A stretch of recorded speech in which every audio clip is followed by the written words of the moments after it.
Kaya mag-unbox tayo nito. Gamitin natin yung ballpen. Ayun na guys. Nabuksan ko na guys.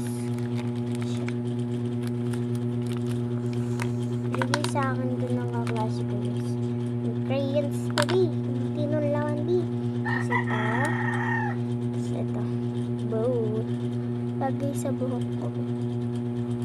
Ay, ang ganda talaga. Lalagay ko sa buhok.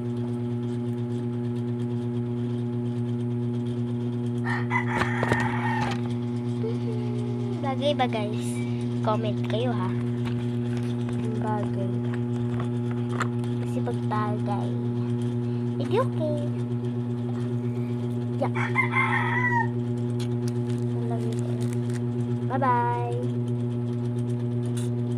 Bye guys. Wait for my channel.